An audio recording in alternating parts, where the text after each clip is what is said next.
ఒకసారి వార్తలు చదువుతూ ఉంటే సరే ఎందుకు పుట్టామురా దేవుడా అనిపిస్తూ ఉంటుంది. ఎందుకంటే వీరు చేసే ఘోరాలు నేరాలను చూస్తుంటే అసలు ఈ భూమి మీదకి మనిషి జన్మ ఎందుకు వచ్చింది అని ఆలోచన వస్తుంది. అంటే ఇలాంటి నేరాలను ఘోరాలను మన చెవులు వినటందుకే ఉన్నాయా, మన కళ్ళు చూసటందుకే ఉన్నాయా అని అనిపించక మానదు. వీడిని దేవుడు ఎలా పుట్టించాడు రా దేవుడా అని అనిపిస్తుంది. అలాంటి సంఘటనే ఢిల్లీలో జరిగింది.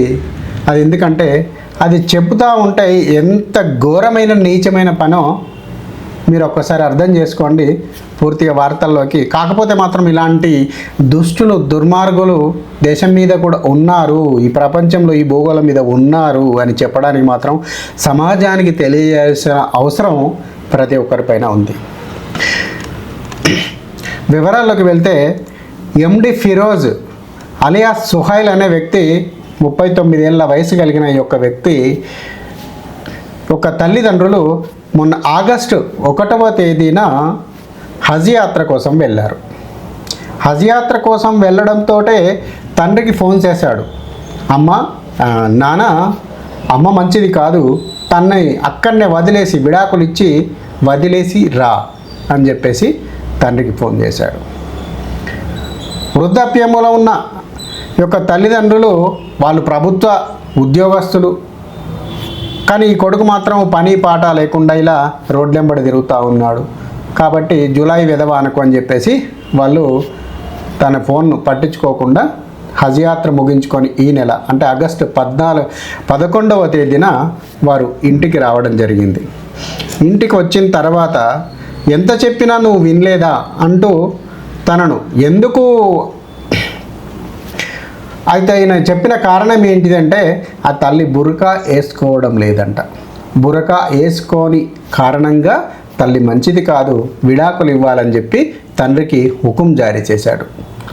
తను అయితే ఈ నెల 11వ తేదీన రావడంతో తల్లిని బంధించి అర్రలో తన గదిలో బంధించి ఆమెపై అత్యాచారం జరిపాడు. కత్తి ముక్కు మూతికి టేపేసి నోటికి టేపేసి అత్యాచారం జరిపాడు. అదేవిధంగా పలుమార్లు తిరిగి 14వ తేదీన కూడా అత్యాచారం జరపడంతో తన కూతురి సహాయంతో ఢిల్లీలోని హజ్ కాజీ ప్రాంతంలోని పోలీస్ స్టేషన్లో ఈ నెల 15వ తేదీన ఫిర్యాదు చేయడం జరిగింది.